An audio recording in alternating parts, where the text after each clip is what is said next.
Je pense que ce salon est très intéressant. D'abord, il est intéressant par sa densité, puisque il y a nettement plus de monde que l'année dernière. Mais ça, ce n'est pas le problème le plus important. Il est surtout intéressant parce que nous avons des étudiants qui sont cohérents par rapport donc, à notre projet, qui correspondent bien finalement au type d'étudiants que l'on souhaite recruter et qui eux-mêmes savent ce qu'ils veulent. Parce qu'ils ont déjà fait une présélection, donc ils connaissent les écoles, ils connaissent les programmes, l'organisation, la spécialité, ce qui fait qu'on peut vraiment rentrer avec eux dans le vif de l'organisation du programme et répondre à des questions plus pointues que celles à laquelle on a affaire généralement sur d'autres salons.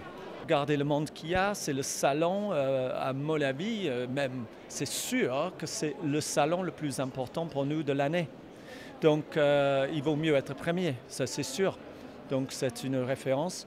Je pense que les gens... Il y a une autre chose aussi que je trouve très très bien, c'est qu'on est placé par type de programme, par spécificité. Par exemple, nous on est dans les achats et ici on a des écoles qui font les achats tous ensemble.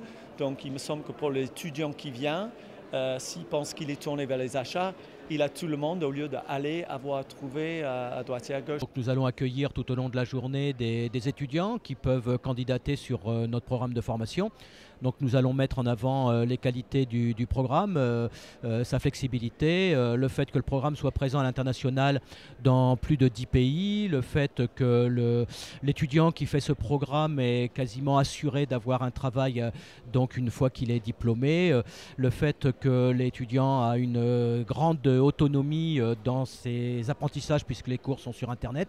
Donc un certain nombre de qualités qui peuvent, je crois, aujourd'hui correspondre aux attentes des étudiants. Et je trouve que c'est très très bien fait parce que c'est fait en fonction de ce que deviennent les étudiants. C'est-à-dire, ce n'est pas tant sur les courses qui se passent dans les cours parce qu'on a des accréditations à gogo maintenant dans les écoles. Moi, je pense que ce qui est le plus important quand on va faire un troisième cycle, un master, un MBA, ce n'est pas tant l'accréditation. Nous, on est accrédités, donc ce n'est pas pour ça que je le dis. Je crois que ce qui est important, c'est qu'est-ce qui se passe quand on finit ce programme-là. Est-ce qu'on trouve du travail rapidement? Quel type de travail? Et c'est vraiment, si on va investir du temps, de l'énergie et de l'argent dans un troisième cycle, qui a une vraie delta entre ce qu'on pouvait faire avant et ce qu'on peut faire après.